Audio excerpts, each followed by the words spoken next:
never played Trackmania, it's basically Mario Kart time trials, but nothing else. Like only time trials, and then you have Trials, the motorcycle game medals given to you based on how good those times are. Most prestigious of these being the Author medal or the Trackmaster medal in these games. In Trials, it's the Platinum medal, but that's not given to you until I think Trials Evolution is where they started it. In the original like Trials HD, I don't think that's the original. The first console release, Trials HD, it just went to gold. You haven't played that series?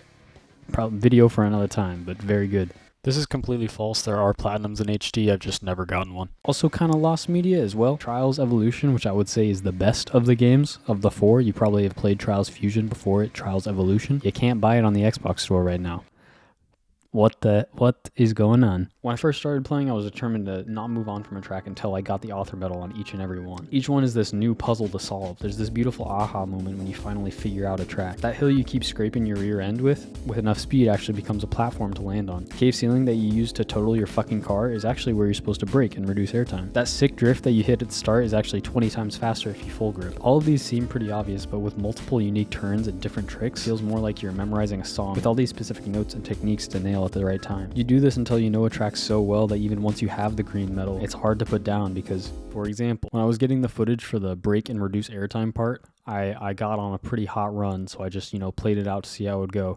Ended up getting first in the state, but also I crashed the ending. So how fast would I have gone if I hadn't crashed? After about 10 minutes, I beat my record again and still crashed the ending. Then after a couple hours, figured out I could wallbang one of the turns at the start and then just full speed instead of drifting, and that would give me a little bit extra speed.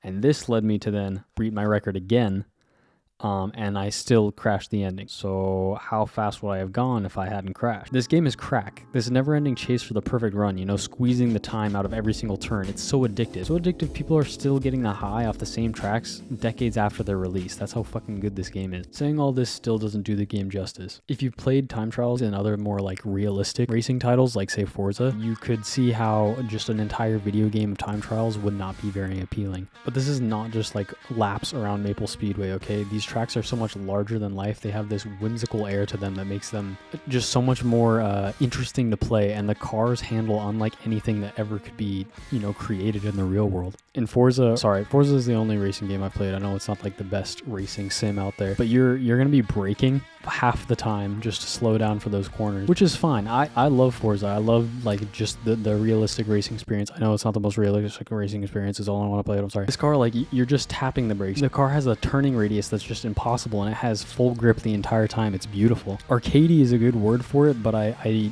don't want to use that because I guess in my mind, arcadey means simple and also easy, and this game is anything but easy. The skill ceiling in this game cannot be overstated. If you don't believe me, download the demo and try and get the Author on the first 5 tracks, and then after doing that, realize those are the 5 easiest tracks in the entire video game. If this game was just one track, it would be the most compelling racing game I've ever played, but there are over 200 different tracks to conquer, all with their own, their own puzzle to solve. Now, if you're looking at all the tracks, you're going to see that there's a large expanse here devoid of green. And that's because the middle ones are not fun to play. So in this game, there are 4 different racing styles, each with their own different car that you compete with. 2 of these cars embody that Trackmania experience that I just described to you. And 2 of them are a fucking gross caricature of what Trackmania should be. If you throw these 2 out of the game, I rate it the Isabella episode from season 1. But with them, it is episode 2, season 2. Just kind of long and tedious. Every track with these cars just feels like you're fighting to survive. Remember that stuff I said about, puzzle solving, finding the ideal racing lines through a track, that memorizing a song and playing the notes? Fuck it, 20-mile long roller coaster. There's no thought to this. You're just trying not to hit the walls. You're just surviving. I know you can hunt these. Like I've seen the Riolu videos where he's doing this, but I don't want to. These cars are so hyper responsive. It's just hard to stay in a straight line. You're constantly overcorrecting just by breathing. And these cars, oh my God, I don't know if it's just me, but every time I'm coming up to a jump, everything goes to shit, and it is just, it's so annoying because the slightest little thing on the stick and it ruins the entire run, and it's just this restart simulator every single time I'm coming up to these jumps. What does not help this is that these are the 2 environments where the roads are like not completely flat. So you can have these altering terrains that even if you do get your jumps right, there's a bump at the landing and then your run is ruined anyways. And it's not like the bump is changing its position every time you restart the run, so you can still like learn from this. It's just this extra layer of figurative and literal friction on the ground that makes it just that little bit much more less fun to play.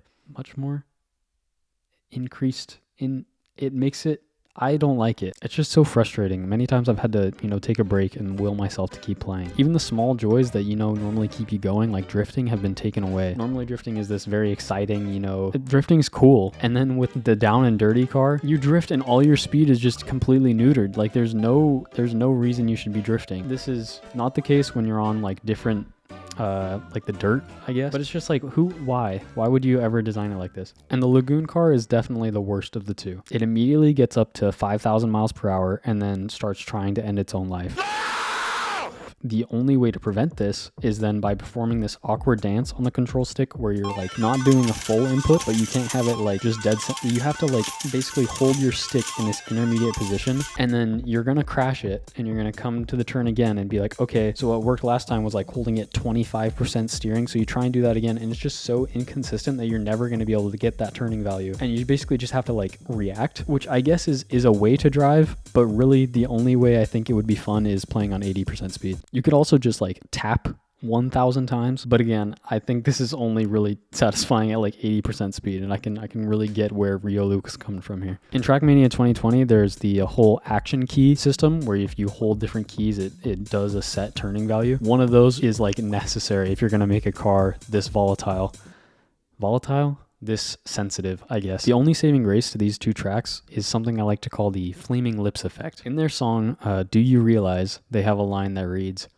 "Boo boo ba ba, I'm gay." I interpret this to mean, you can't have the bad times without having good times. You can't have the good times without having bad times. And let me tell you, when you get through your last, Lagoon track and you know that you won't have to play another shitty car for 20 more tracks, the high is not beaten by many other things. I also want to briefly talk about 3 laps. Ultimately, while writing this, I've come to the conclusion that they are harmless, and this is only because they have extremely lenient medal times. It took me like an hour to get track 109 gold, and then track 110 literally took 2 tries, and I even crashed a couple times. The 3 laps, if you don't know, like they're just as long as a normal track, but then you have to do it 3 times, so it actually makes it become 3 times longer than a normal track. I would have liked to see them make the overall time be the same. Like if in blue, I forget if it's blue or green, they're about a minute long. Just make a 20-second long lap and then just do that 3 times, so it's still like a minute. You get what I'm saying? Just have 3 small tracks that add up to 1 big track. But they didn't do that, and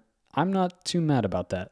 Also, this is coming from a person who has not played the black track 3 laps. I can definitely see my tune being very different when I get to the Lagoon 3 laps, because I can imagine the gold times just being absolutely fuck you crazy, and it's going to be the worst thing I've ever done. All in all, if you've never played a Trackmania game, should you drop $40 on this one?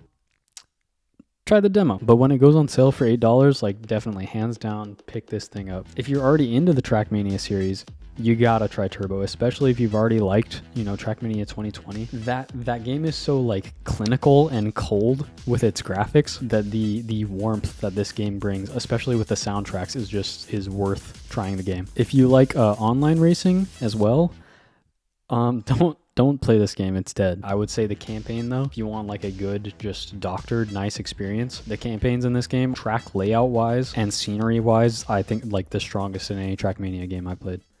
Also, the 20-mile long roller coasters, while I don't think that I am having the Trackmania experience I ultimately want to have, the child in me who likes Hot Wheels thinks it's awesome, and you know what, it's still just kind of fun to survive and go around. On the note of Trackmania 2020 though, forget the awful live service model. They fucked up Hotseat so bad. I don't understand how they could have done this. Basically what Hotseat is you have one controller and you pass it amongst friends, and everybody has a set amount of time that they're allowed to respawn. And then once you get a good time, you pass to the next lowest friend, and they have to then get a good time. It is a good time, let me tell you.